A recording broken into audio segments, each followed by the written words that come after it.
तो हम क्या बोल रहे थे, ये हमारे जो सूचर्स हैं ये उस टाइम पे एकदम ज्वाइन होते नहीं। अब जैसे ही ब्रेन का साइज बढ़ेगा तो ये सूचर्स दूर दूर चले जाते हैं और इसलिए फिर आपको हेड बड़ा दिखता है, यानी ये क्रेनियम तब डेवलप नहीं होता।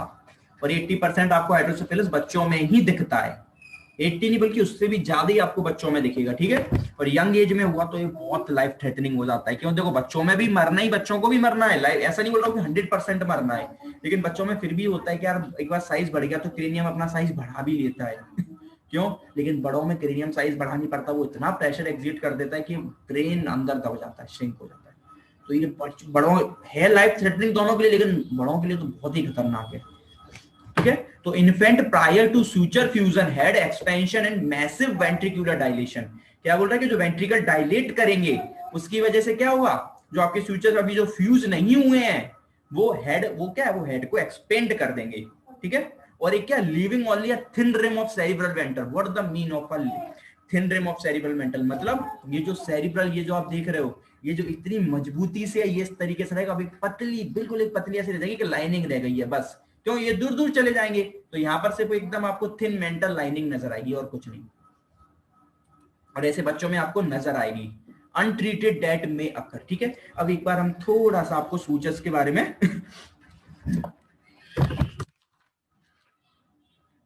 सूचर्स के बारे में, चलो अभी आगे देखो, ये क्या है, जैसे अगर आपने ये आपको सूचर्स तो आपको पता ही है, हमारे मोस्ट कॉमन 4 सूचर्स होते हैं, ठीक है। सजाइटल सूचर होता है, कोरोनल सूचर होता है, लैम्बर्ट और स्क्वेमस सूचर होता है। सजाइटल वाला किस में डिवाइड करता है, कोरोनरी तो आपको पता है, कोरोनल या ना कोरोनरी, कैसे याद रखना होता है क्राउन पहनते हो इस तरीके से, इस तरीके से क्राउन पहनते हो, इसलिए उसको बोलते हैं कोरोनरी। वो किसको डिवाइड करता है, फ्रंट को और बैक को, एंटीरियो पोस्टीरियर पार्ट में डिवाइड करता है। सजाइटल किस किस में डिवाइड करता है, फर्स्ट हाफ और सेकंड हाफ में, एक लेफ्ट का अलग राइट का अलग। लैम्बर्ट सूचर ऑसिपिटल को अलग करता है आगे वाले पार्ट से, और स्क्वेमस सूचर इतना इंपॉर्टेंट नहीं होता, वो पैराइटल वाले लीजन को करता है पीछे की तरफ, ठीक है। ये सूचर्स क्यों बताए अभी आगे बताऊंगा। अब मोस्ट इंपॉर्टेंट कि बच्चों में क्या क्या नजर आने वाला है, और एक एक चीज को दिखाऊंगा और एक एक चीज आप यही याद कर जाओगे, बिल्कुल यही याद करना है क्या क्या क्या क्लिनिकल फीचर रहेंगे, ये बहुत इंपॉर्टेंट है।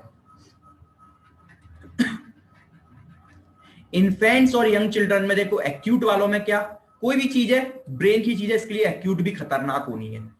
एक्यूट देखो दो चीज आएंगे कि एक्यूट मतलब कि एक बार बढ़ गया तो बढ़ गया, ग्रेजुअल मतलब कि बढ़ता ही चला जा रहा है, तो वो आपके लिए बहुत ज्यादा खतरनाक है। अगर बढ़ता ही चला जा रहा है वो तो लाइफ थ्रेटनिंग हो जाएगा, वो तो मार ही देगा।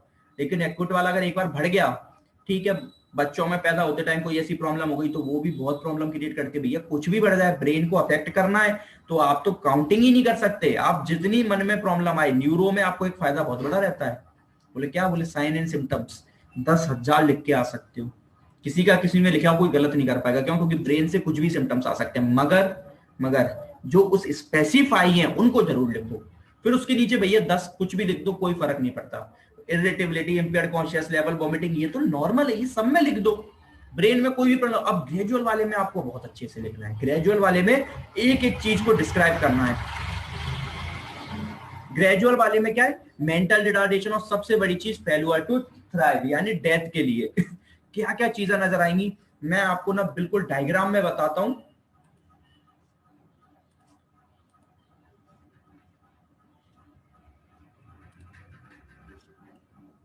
इसको ना, आपको ये नजर आ रही है यहाँ पर, ये एक स्ट्रक्चर नजर आता है, एक बहुत पतला सा, उसको मालूम क्या बोलते हैं, उसको बोलते हैं टेंसे एंटीरियर फोंटाला। ये क्या होता है, एक सॉफ्ट स्ट्रक्चर होता है आगे एकदम, ये यहाँ इतना आगे नहीं होता, ये थोड़े ऊपर होता है, यहाँ होता है, यहाँ पर दिख रहा है एकदम गहर, एकदम अंदर की तरफ है ये वाला स्ट्रक्चर, ये दबा हुआ है, ये स्ट्रक्चर यहाँ होता है, ये सॉफ्ट पार्ट होता है, आप हाथ रखोगे ना तो एकदम आपका हाथ दबेगा, वहां पर आप रखोगे तो उंगली अंदर जाएगी।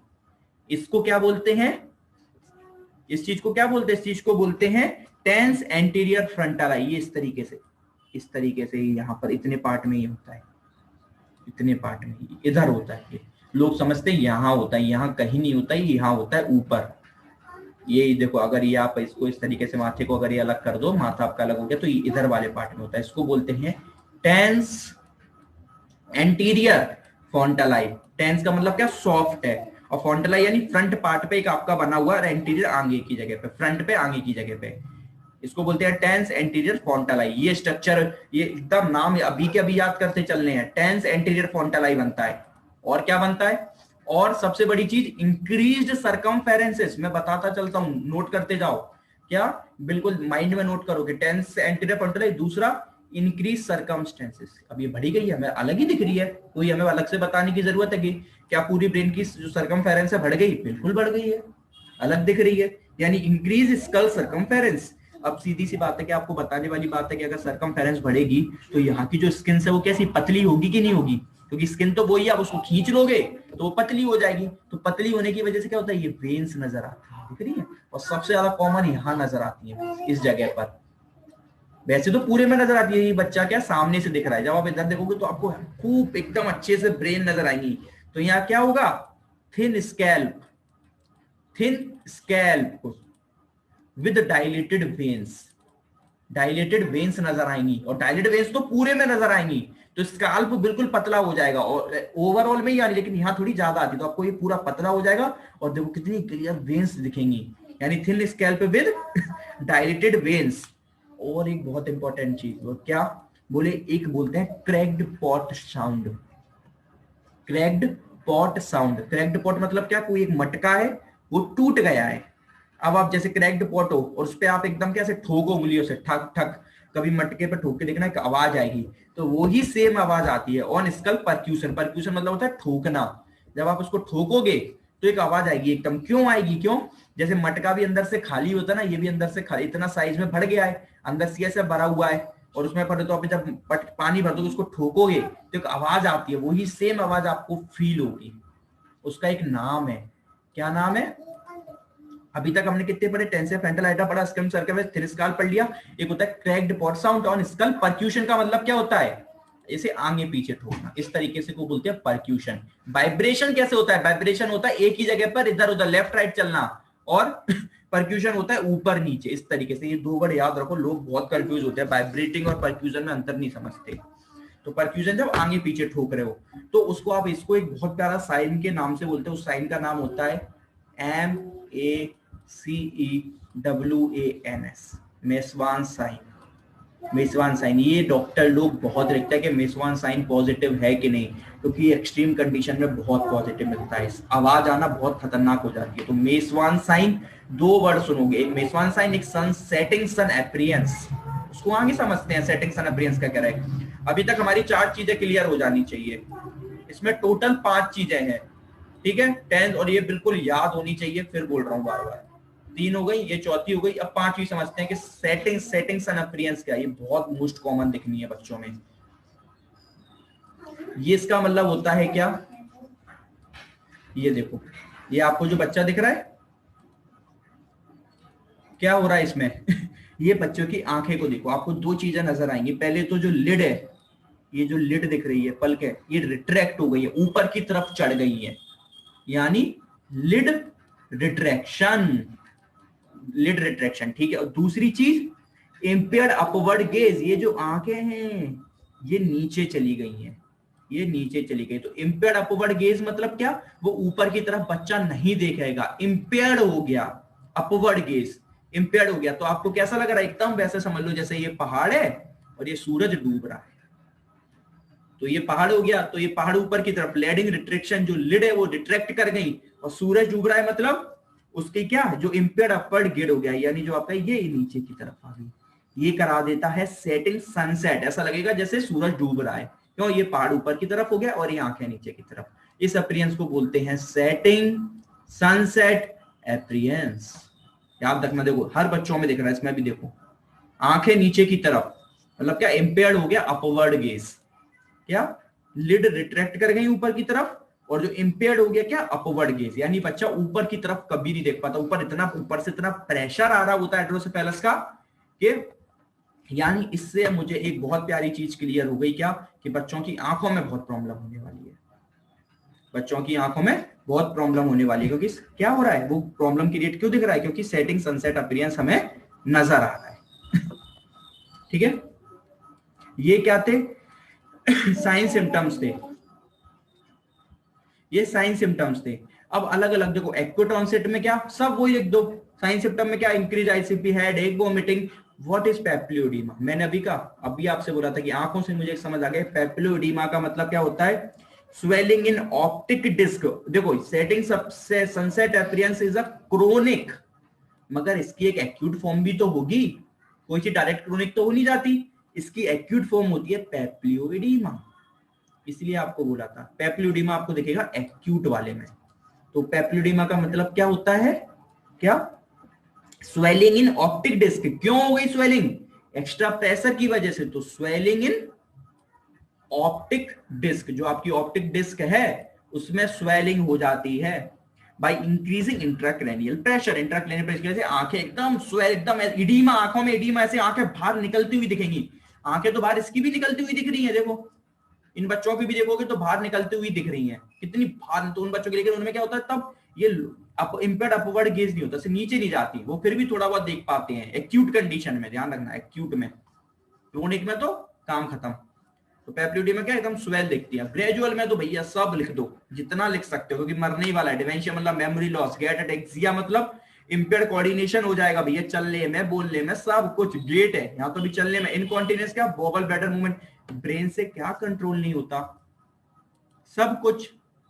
तो जितने याद आए लिखो, कोई दिक्कत वाली बात नहीं। इसलिए साइंस सिम्टम जितने मन में आए लिख दो, कोई कुछ गड़बड़ नहीं होगा। क्यों? कोई बोल ही नहीं सकता कि गड़बड़ हो सकते हैं। अब इन्वेस्टिगेशन तब तक आप एक जस्ट अ सेकंड होल्ड करो, बस एक सेकंड के लिए। ये वाला डायग्राम देखो, मैं आपको बस एक सेकंड में स्टार्ट कर रहा हूँ। मेरी अगली क्लास का अगर थोड़ी डिले हो जाएगी तो मैं उसका मैं मैसेज छोड़ दूँ।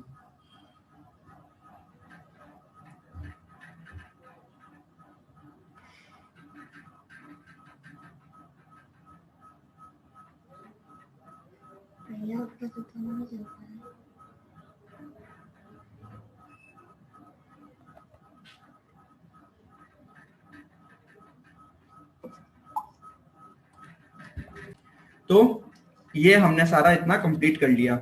अब हम चलते हैं इन्वेस्टिगेशंस पे। इन्वेस्टिगेशन कैसे करेंगे? इन्वेस्टिगेशन में वही चीज है, एक्सरे में तो आपको क्या नजर आने, एक्सरे में तो सिर्फ यही नजर आने वाला है कि स्कल का साइज कितना बढ़ गया, सूचर्स कितने दूर दूर हो गए, और तो कुछ नजर नहीं आने वाला, क्योंकि एक्सरे में तो सिर्फ बोनी अपीयरेंस दिखता है। फिर सीटी स्कैन कराएंगे, एमआरआई कराएंगे। सीटी स्कैन को लिए 2 लाइनें, देखो किसी दिन होगा तो फिर ओवरऑल आपका लेक्चर लूंगा, लेकिन सीटी स्कैन पे 2 लाइनें आपको बताता हूँ कि सीटी स्कैन का मतलब क्या होता है। सीटी स्कैन मतलब क्या होता है? Computerised tomography. ये होता एक्सरे का ही पार्ट है। इसमें क्या करते हैं, आपका क्या करते हैं, इन कॉम्बाइंस ऑफ एक्सरे सीरीज, एक पर्टिकुलर का हर एंगल से एक्सरे लेते हैं, हर एंगल से एकदम कम से कम 50-60 एक्सरे ले लिए। तो combined of X ray series, images taken from different angles around your body. ऊपर एक पार्ट का हर जगह से एक्सरे ले लिया, ठीक है। अब वो हमने ले तो लिया क्या, लेकिन वो 3D में हमारे पास दिखेगा नहीं, तो फिर उसको इसलिए बोलते हैं कंप्यूटराइज्ड। फिर इसलिए इसको कंप्यूटर की हेल्प से क्या, उसको क्या कहते हैं, प्रोसेसिंग में क्रिएट कर देते हैं, किसमें, क्रॉस सेक्शनल इमेज में, 2D में आपको नजर आ सके। तो उन सबको कलेक्ट करके, प्लेन एक्सरे में कैसा होता है, 2D होता है, इसमें हर डायमेंशन से लेके और उसको फिर फाइनली कंप्यूटर की हेल्प से 2D में कन्वर्ट कर देते हैं, जिससे आप उसको देख सके बस। इसलिए क्या, मैं अगर सीटी स्कैन की डेफिनेशन बोलूं तो called as computed tomography, that is combines of X-ray series image taken from different angles around your body and uses computer processing to create cross section images, यानी 3D स्ट्रक्चर। कौन कौन से body part के लिए होता है? Bone के लिए होता है, blood vessels of tissue. MRI particular रहते हैं वेसल्स के लिए। एमआरआई जब भी बोलो कि एमआरआई को अगर आपको बिल्कुल अंदर की एक एक स्ट्रक्चर्स देखना है तो एमआरआई अंदर की सिर्फ आपको एकदम क्या ब्लड वेसल्स देखने, टिश्यूज वगैरह देखनी सब दिखा देगा, मगर एक एक ब्लड वेसल्स देखने कहाँ क्या प्रॉब्लम हो रही है पर्टिकुलर पार्ट पे, तो एमआरआई पे जाते हैं। क्योंकि एमआरआई 3 चीजों में बहुत खतरनाक है। एक तो सीटी स्कैन क्विक है, एमआरआई क्विक नहीं है। सीटी स्कैन पेनलेस है, एमआरआई में कितना डर लगता है, एक मशीन के अंदर जाते हो बहुत खतरनाक। दोनों नॉन इन्वेसिव होती है और ये कॉस्ट में बहुत कम होती है, जबकि एमआरआई कॉस्ट में बहुत ज्यादा होती है, डबल 3 गुना महंगी हो जाती है सीटी स्कैन से। इसलिए जब हमें बहुत ज्यादा जरूरत होती है तभी हम एमआरआई की तरफ जाते हैं, वरना हम सीटी स्कैन ही चूज करते हैं। तो स्कल एक्सरे में क्या दिखाया, इसमें आपको क्या पता चलेगा, बिल्कुल समझ आ रहा है। Skull size, suture breath, evidence of chronic raised pressure, what is copper beating. मैंने बोला ना, एक एक वर्ड को समझते हुए चलना है, एक वर्ड भी ऐसा नहीं निकलना चाहिए जिसको हम ना समझ पाए। तो ये सब तो हमें समझ आ गया। कॉपर बीटिंग का मतलब ये होता है कि बिल्कुल कॉपर बीटन स्कल बोलते हैं। ये क्या है? It is a phenomena where intense ICP to the internal surface of the skull. इन जो इनर सरफेस है, जैसे मैं आपको बताऊं, कभी जैसे समझो ये कॉपर है और इस पे किसी ने हथौड़े मारे हो, हथौड़े मारने से एकदम पतली शीट हो जाएगी और उस पे क्या एकदम ऐसे नजर आएंगे हथौड़े के साइन, इसलिए इसको बोलते हैं कॉपर बीटिंग। इतना पतला हो जाता है ना, क्योंकि कॉपर भी क्या है तो मेटल, कितना मजबूत होता है, लेकिन उसको मारते रहो तो कितना पतला हो जाएगा, उस पर धब्बे नजर आएंगे। तो बिल्कुल इसी तरीके से नजर आता है, कॉपर बीटिंग नजर आता है। यानी copper beaten skull is a phenomena where intense ICP यानी interconnection to the internal surface of skull, inner skull, जो अंदर की तरफ स्कल है, बाहर से नहीं, इनर स्कल। क्यों? इतना प्रेशर पर ये स्कल है, आईसीपी का प्रेशर बढ़ता है तो वो उसके साइज को तो बड़ा करता है, प्लस कंटिन्यूस इतना प्रेशर पड़ता है कि जगह जगह पर ऐसा लगता है किसी ने हथौड़ों से पतला कर दिया हो। तो कैसा लगता है कि हथौड़ों से किसी ने पतला कर दिया। इस फिनोमेना को बोला गया है कॉपर बीटिंग। ठीक है, तो ये एक्सरे में नजर आता है कॉपर बीटिंग सोर्स। तो आपको जब भी आए माइंड में पिक्चर क्लियर हो जाए कि अंदर की तरफ इतना प्रेशर लग रहा है तो ये कॉपर बीटिंग शो हो रहा है। सीटी स्कैन में क्या नजर आएगा? मैंने कहा सीटी स्ट्रक्चर में अंदर के स्ट्रक्चर्स नजर आएंगे। अब सीटी स्कैन आपको दो नजर आएंगे। क्या नजर आ सकती है? देखो, मैंने आपको इसलिए को स्टार्टिंग से बार बार बोल रहा था कि थर्ड वेंट्रिकल और लेटरल वेंट्रिकल ये मोस्टली इंपॉर्टेंट होते हैं। अगर इनके साथ, और देखो फोर्थ वेंट्रिकल बेचारा पीछे चुपचाप मिड ब्रेन, वो क्या बोलते हैं, हिंड ब्रेन में बैठा होता है। वो जब ही इन्वॉल्व होगा जब क्या पीछे की कोई चीज गड़बड़ हो रही है, जो मैं आपको पढ़ा के आया था एक कॉज में, क्या क्या सुप्राटेंटोरियल मासेस कॉजिंग इट्स हर्निएशन। वो जब इंजरी पढ़ोगे ना, हेड इंजरी, वहां पढ़ोगे कोई मास वगैरह एकदम हर्निएट होकर गिर जाए तो वो पीछे की चीज को अफेक्ट करता है, वरना वेंट्रिकल्स पीछे का अफेक्ट नहीं होता, क्योंकि वो इतना प्रोडक्शन भी नहीं करता है, उसकी इतनी जरूरत भी नहीं होती है। ठीक है, अगर आप ये देखोगे लेटरल ऑफ थर्ड वेंट्रिकल तो बिगड़ा हुआ है मगर इनका डायलेट हो रखा है। लेटरल और थर्ड वेंट्रिकल डायलेट होने का मतलब क्या है कि भैया सीएसएफ तो ज्यादा है, इसका तो हमें आंसर मिल गया। मगर अगर हमें दिख रहा है कि फोर्थ वेंट्रिकल डायलेट नहीं हो रहा तो बिल्कुल क्लियर हो जाना है कि एक्यूट स्टोनिसिस खराब हो रखी है। यानी जो लेटरल और फोर्थ वेंट्रिकल के बीच में जो कनेक्टिंग लिंक है वो बिगड़ गई है, वो बिगड़ गई है, क्योंकि फोर्थ वेंट्रिकल का इनसे डायरेक्ट कोई रिलेशन नहीं होता, मैं आपको बार बार बता चुका हूं। मगर हम दूसरा कॉज पढ़ के आए थे क्या, कि कोई अगर एक मास पोस्टीरियर तरफ, क्योंकि हेड पीछे हिंड ब्रेन में होता है, तो कोई मास हर्निएट हो जाए वो फिर फोर्थ वेंट्रिकल को भी खराब कर देगा। तो अगर आपको फोर्थ वेंट्रिकल या तो डेविएट दिखे, अपनी जगह से डेविएट कब दिखेगा, कोई मास उसे धक्का देगा तभी तो दिखेगा, या अपसेंट मन कब हो जाता है, वो सेंट्रल कैनाल में घुस जाता है, इसलिए सीटी स्कैन में नजर ही नहीं आता। बोलते भैया फोर्थ वेंट्रिकल कहां चला गया? बोले फोर्थ वेंट्रिकल सेंट्रल कैनाल में घुस गया। क्यों? क्योंकि एक ऊपर से मास का धक्का पड़ा, उसने उसको धक्का देके नीचे घुसेड़ दिया। तो या तो अपसेंट होता है या अपनी जगह से डेविएट हो गया होता है। क्यों? क्योंकि पोस्टीरियर मास ने धक्का दिया होता है अंदर की तरफ। तो सजेस्ट पोस्टीरियर फोसा मास। ठीक है, अब फिर अल्ट्रासाउंड में क्या देखेगा? अल्ट्रासाउंड में आपको वेंट्रिकुलर एनलार्जमेंट दिखे। एमआरआई में मैंने अभी आपको बात करी, क्लियर इमेज दिखनी है, वेंट्रिकुलर एकदम एक एक चीज को देख लो, कौन सी आर्टरी कौन सी वेंट्रिकल, हिमोटोमा से हो रहा है, किससे हो रहा है, एक्यूट डिस्ट्रॉय, एक एक चीज को पकड़ लो। सीटी स्कैन में तो आप एक अनुमान लगाओगे कि भैया फोर्थ वेंट्रिकल है तो स्टोनिसिस हो सकता है, अगर ये हुआ है तो यानी पोस्टीरियर फासा। लेकिन उसमें भी स्टोनिसिस किस वजह से हो रहा है, हिमोटोमा हो रहा है या वेंट्रिकल के अंदर हो रहा है, कहां कौन सा रीजन है, तो वो प्रॉपर की चीज दिखनी है एमआरआई में। या फिर आप आईसीपी की मॉनिटरिंग कराओ। बोले आईसीपी मॉनिटरिंग क्या है? ये बोले नॉर्मल 7 से 15 7 to 15 mmg इतना प्रेशर हमारा हमेशा मेंटेन होके रखता है, क्योंकि अभी फ्लूइड है, इसका तो एक प्रेशर होना ही है। तो इतना प्रेशर हमारे ब्रेन में हमेशा मेंटेन होके रखता है, किसका? सीएसएफ का। अगर ये प्रेशर कब बढ़ेगा? जब फ्लूइड बढ़ेगा। तो ऐसा माना गया है कि अगर ये 20 से ऊपर चला जाए, क्योंकि देखो 15 से 15 तक नॉर्मल है, 15 से बीच में प्री है यानी पैथोलॉजिकल कंडीशन की तरफ जा रहा है, और 20 से ऊपर हो जाता है तो फिर उसे पैथोलॉजिकल मान लेते हैं। यानी पैथोलॉजिकल वाले के लिए सर्जरी वगैरह करना जरूरी है। अगर वो 15 से 20 तक का है तो अभी कोई ना कोई और दूसरे ड्रग या और दूसरे की हेल्प से हम चल सकते हैं। ठीक है, अब मैनेजमेंट में देखते हैं कि कैसे मैनेजमेंट करना है। मैनेजमेंट वही पढ़ना है, दो चीजें पढ़ के आए, एक एक्यूट पढ़ के आए हैं, एक क्या पढ़ के आए हैं, ग्रेजुअल पढ़ के आए हैं। तो दोनों का देख लेते हैं। एक्यूट में तो है कि थोड़ा बढ़ गया उसको कम कर दो, ग्रेजुअल में क्या बढ़ता ही चला जा रहा है। दोनों में मोस्ट कॉमन ही होते हैं। मैनेजमेंट देखो कोई चीज बढ़ गई है तो बढ़ गई है, इसलिए दोनों में मोस्ट एक ही रहते हैं, कुछ ज्यादा अंतर नहीं होता। क्या क्या मैनेजमेंट होता है? पहला लिखा है वेंट्रिकुलर ड्रेनेज, यानी वेंट्रिकल से अंदर पाइप डालो और उन सबको बाहर निकालो। मगर क्या ये सॉल्यूशन है? बिल्कुल नहीं। क्यों नहीं है?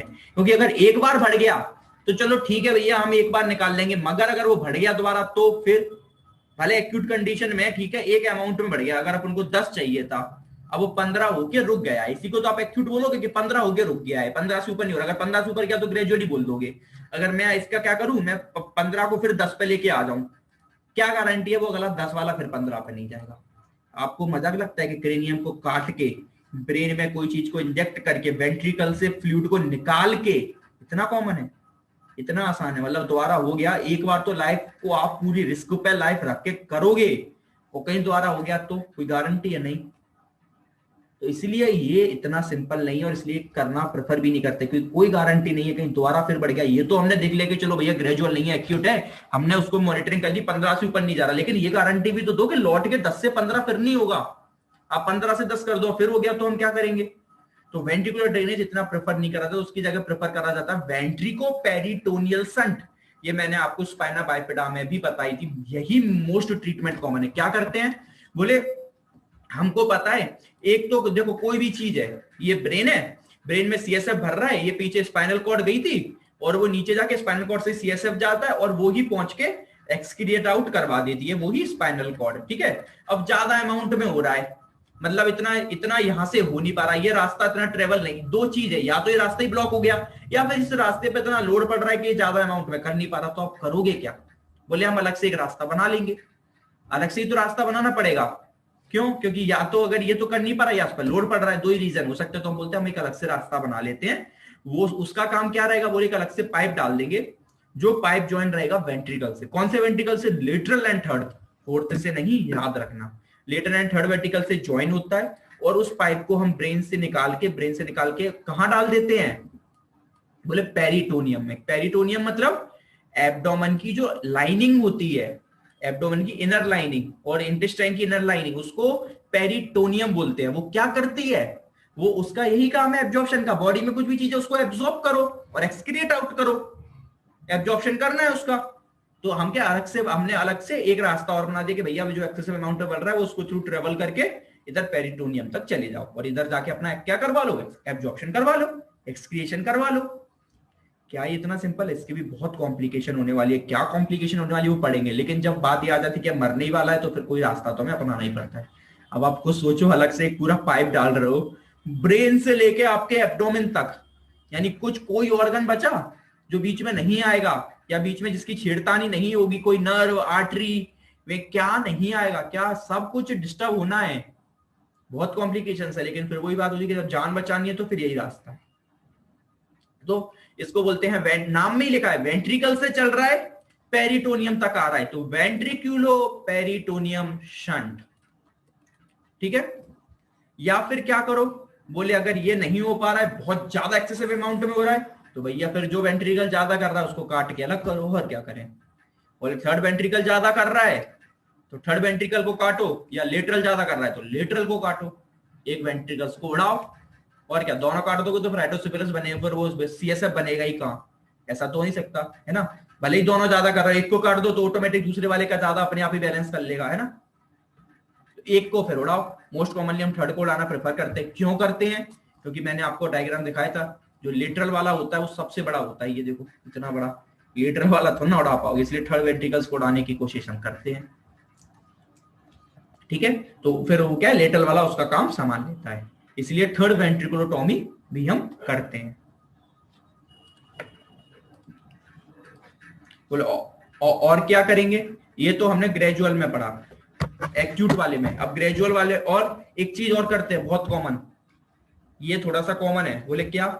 बोले अगर कभी हमें जैसे लगता है कि थोड़ा बहुत अमाउंट में है और हम निकाल सकते हैं तो ब्रेन को नहीं खोल सकते। जैसे मैंने आपको भी स्टार्टिंग में बताया था वेंट्रिकुलर ड्रेनेज, वो तो नेक्स्ट टू इम्पॉसिबल है। तो बोले फिर क्या कर सकते हैं? बोले काम कर सकते हैं, हमको ये भी तो पता है कि सीएसएफ ब्रेन से ट्रेवल होके आपके किस में चल के आ रहा है? स्पाइनल कॉर्ड में। तो बोले तो बोले वहां से लंबर पंचर करके निकाल लो, वहां से नंबर पंचर करके निकाल लोगे तो इधर अपने आप ही अमाउंट कम हो जाएगा, तो ऊपर से और जगह मिल जाएगी सीएसएफ को ट्रेवल करने के लिए, तो ऑटोमेटिक कम हो जाएगा। बोले हाँ ये रास्ता फिर भी सिंपल है।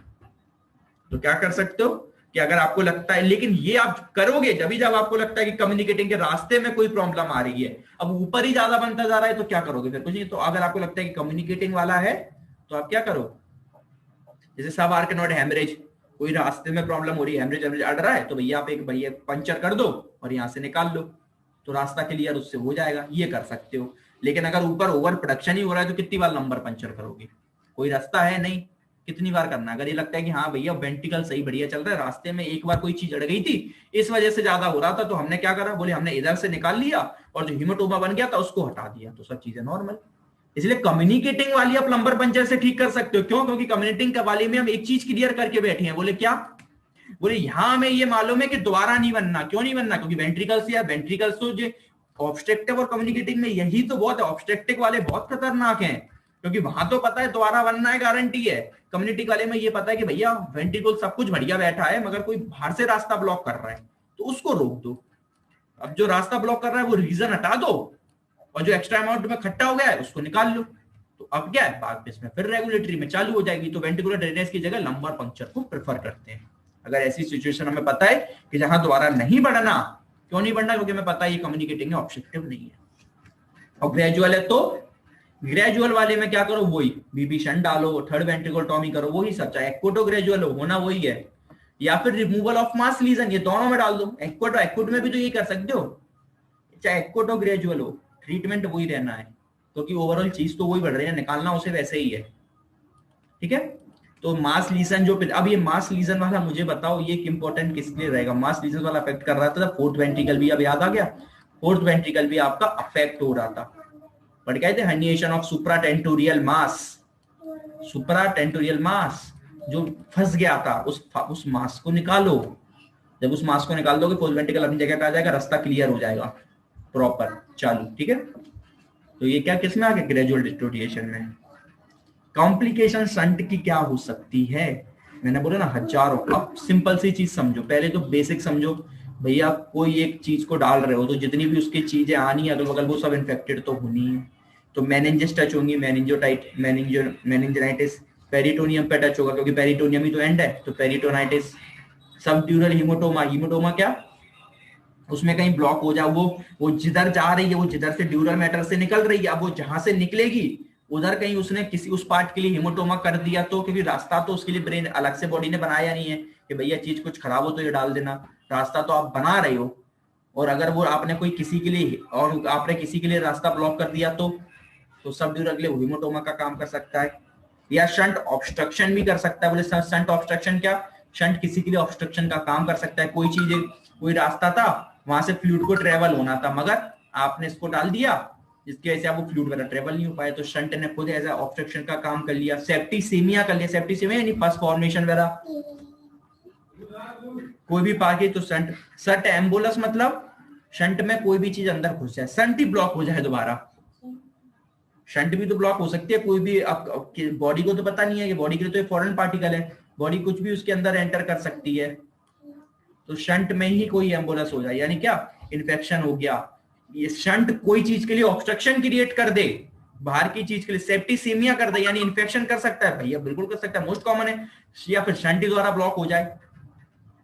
पल्मोनरी हाइपरटेंशन, कोई चीज बाहर डालोगे ओवरलोड पड़ेगा तो पल्मोनरी हाइपरटेंशन होनी है। शंट में ऑब्स्ट्रक्शन कैन लीड टू, अब शंट में ऑब्स्ट्रक्शन अड़ गया, शंट गड़बड़ तो वो फिर अगेन आईसीपी को रेस कर देगी। तो शंट इतना आसान नहीं है, इसलिए आप बोलोगे सर हाइड्रोसेफेलस का ट्रीटमेंट क्या है, तो इसलिए इसको लाइफ थ्रेटनिंग बोला गया है कि पहले तो मर आके करो, उसके बाद भी कोई गारंटी नहीं है कितना रिलीफ रहेगा। कॉम्प्लिकेशंस क्या? जितनी चीजें पढ़ के आए हो, कॉसेस पढ़ के आए ना, सिम्टम्स, उन सबको एक्सक्रिएट कर दो, बार बार बताने की जरूरत नहीं है। बोले क्या? आंखें खराब हो रही थी, visual changes, chronic papilloedema injury optic disc, खत्म बात। जिसको आंखें खराब हो जाएंगी, पढ़ के आते ना पेप्लोडेमा, क्या complication of optic chiasma due to dilation of third ventricle. अब ये ऑप्टिक चाइस्मा क्या होता है, अगर आपको ऑप्टिक चाइस्मा रास्ता अंदर याद हो, जो ऑप्टिक चाइस्मा इस तरीके से होता था, याद है, इधर का इधर ट्रेवल करके ले जाते थे, उधर का उधर ट्रेवल करके, लेफ्ट वाला पार्ट में, राइट वाला राइट में, तो थर्ड वेंट्रिकल वही होता है। जब उस साइज में बड़ा होता है ना, तो इन सब चीजों को दबा देता है, तो आगे कोई कमांड नहीं जाना, खत्म, game over. Cognitive dysfunction, cognitive मतलब जब भी वर्ड कॉग्निटिव आए, all respective to your psychology, मतलब क्या, जितनी भी चीज है, सब कुछ, नींद नहीं आएगी, ये नहीं आएगी, ब्रेन, क्योंकि ब्रेन के जितने भी और सारे फंक्शंस हैं मेंटली, वो सब डिस्टर्ब हो जाएंगे, कॉग्निटिव डिसफंक्शन। फिजियोलॉजिकल तो है, मेंटली भी, क्योंकि वो सब भी तो डिस्टर्ब होने हैं। इनकॉन्टिनेंस क्या, यूरिन हो, बॉवल ब्लैडर सब खराब, gait changes, metabolic acidosis, electrolyte imbalance related, और ये रिलेटेड, अब ये पूछो कि सर मेटाबॉलिक एसिड, ये मेडिकल से रिलेटेड होते हैं, जब ऐसी ऐसे ड्रग्स दिए जाते हैं उनसे भी कॉम्प्लिकेशंस क्रिएट होती हैं। यहाँ कॉम्प्लिकेशंस तो कम लिखी, आप तो हजारों लिख दो। साइज बड़ा होना है, कोई भी स्ट्रक्चर, ब्रेन श्रिंक होना है, कोई भी पार्ट दबेगा तो पर्टिकुलर पार्ट को खराब करेगा ही करेगा, कुछ क्या बचना है, कुछ नहीं बचना है, ठीक है। It's all about today's lecture.